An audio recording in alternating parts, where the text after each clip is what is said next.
Hey, this is Shaun with the Atlanta Tennis Podcast, powered by Go Tennis. Check out our calendar of Metro Atlanta tennis events at letsgotennis.com. And if you know Dr. Cohn and Peak Performance Sports, make sure you check them out, especially if you're in the Florida area and you can see them in person.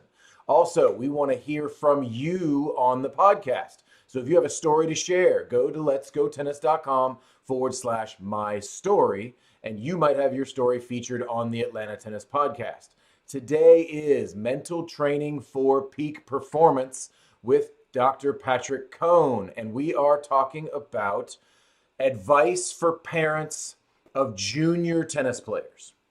So I've got my junior tennis player, I'm a parent, and Doc, I think you should be able to have some tips for me. So how are you going to help me? I assume are you going to be able to help me mentally train as a parent, or are we thinking you're going to give some advice for the parent to help the child? Which way are we going with this, Doc?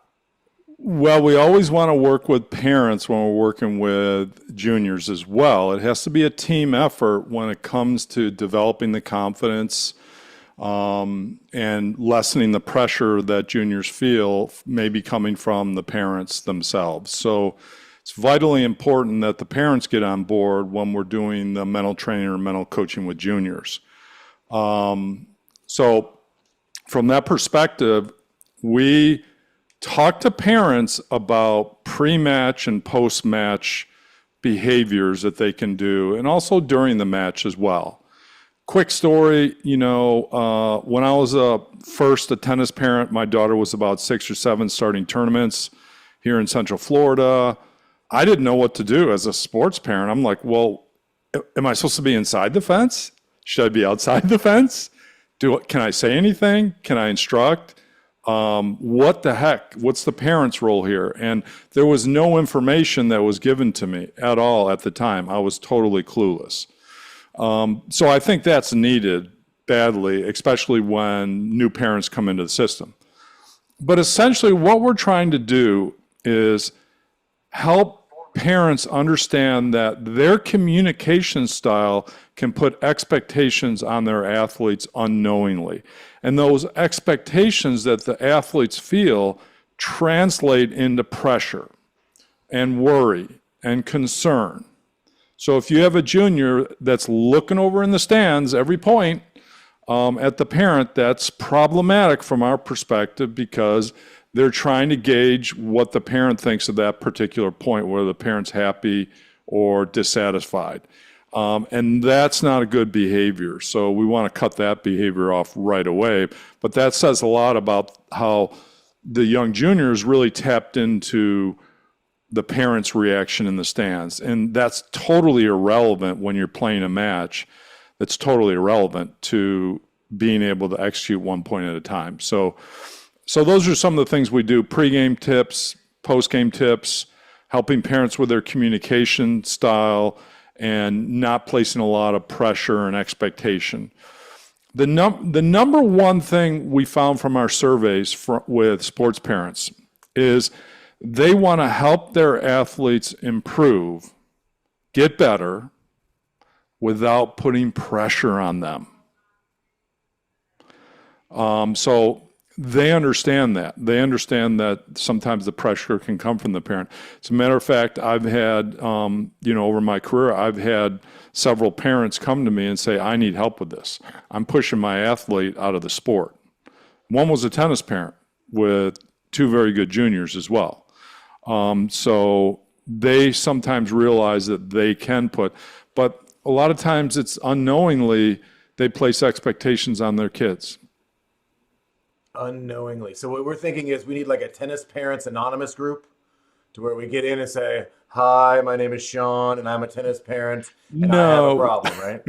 No, we don't have to go there.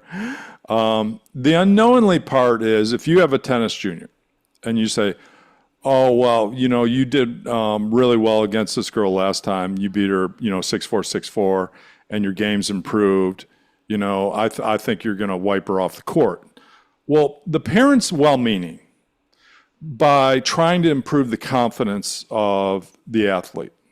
But what the athlete interprets is, oh no, they expect me to win 6-0, 6-0. geez, I better really wipe her off the court now, right?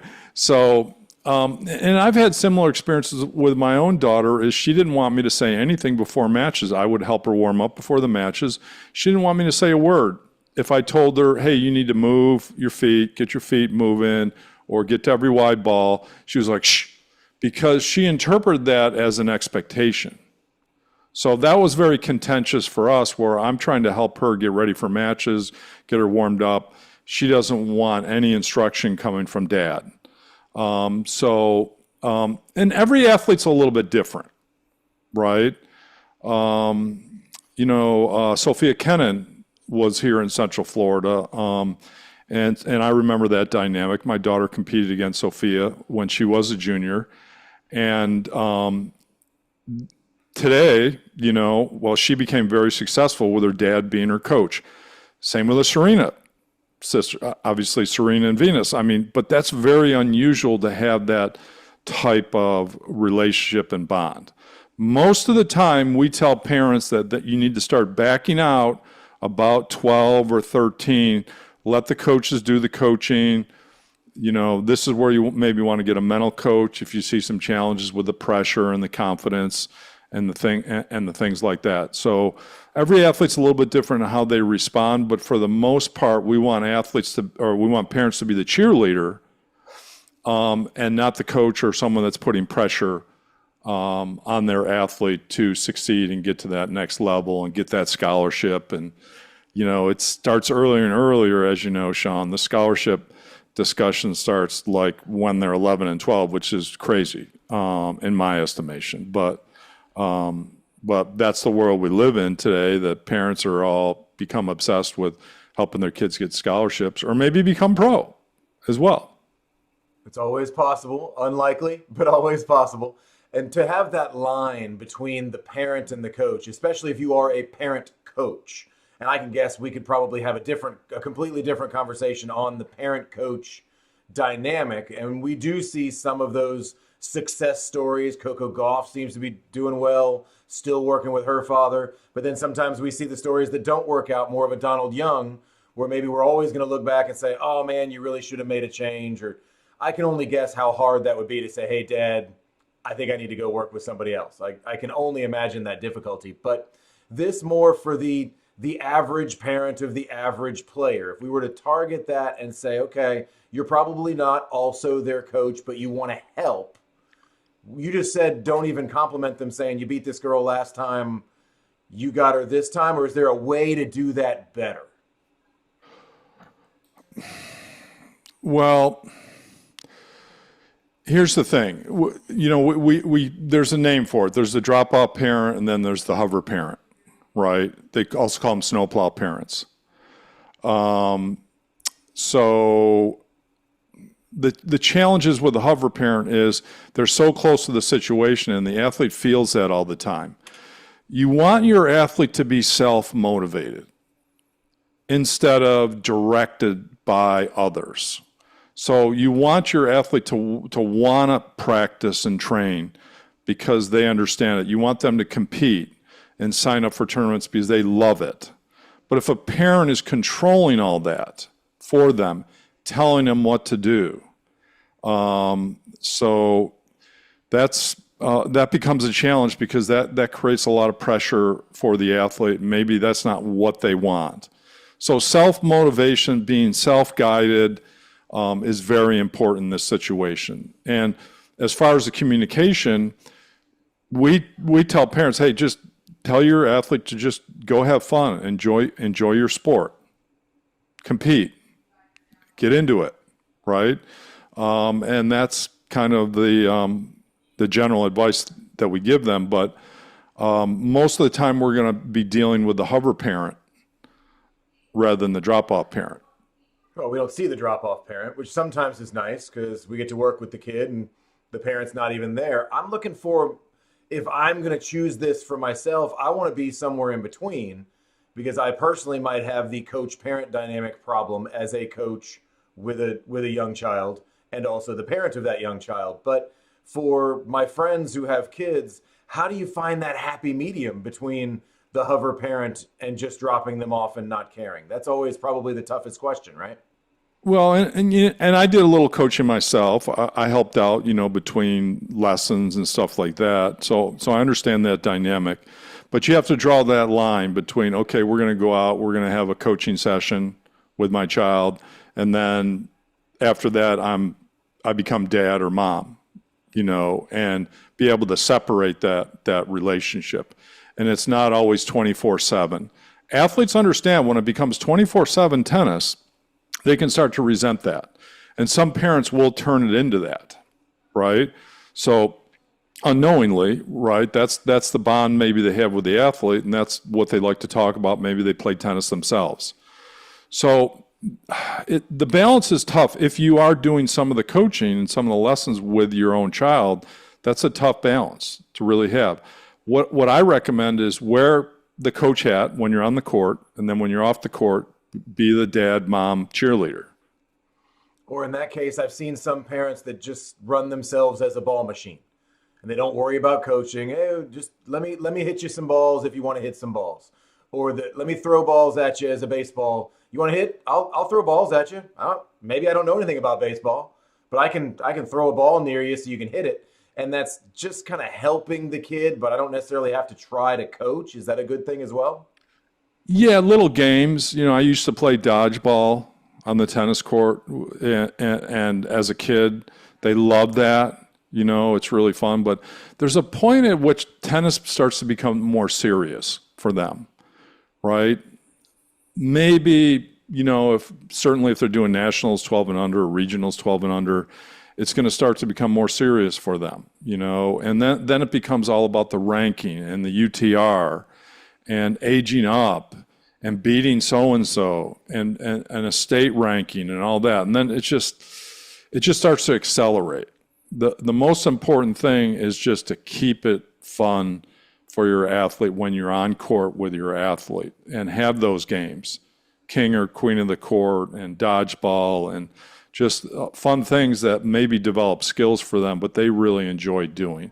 Maybe ask them, what would you like to do today on court? And that brings it back to that self-motivation. And is that really that intrinsic guidance for the child to be interested in playing for themselves? And if I were to say, hey, Doc, give me one thing, one tip that you're going to give me as a parent, you're going to give the parents out there to say, here's how you can help your child. Here's the best way. Maybe don't ignore them and just drop them off. Maybe don't stand there at the fence and yell at them while they're playing. But would it be to help them with that intrinsic desire to be there for them as a parent and help them just have fun? Would that be the one tip, or am I overstepping in a section there?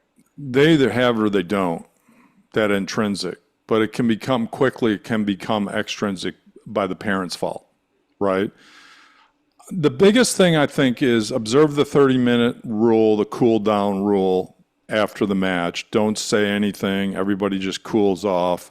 Don't ask your athlete anything. Wait till the athlete wants to speak about the match before you chime in and start, talking about mistakes or doing better with this or that. In my situation, it was a 24-hour rule. I like it.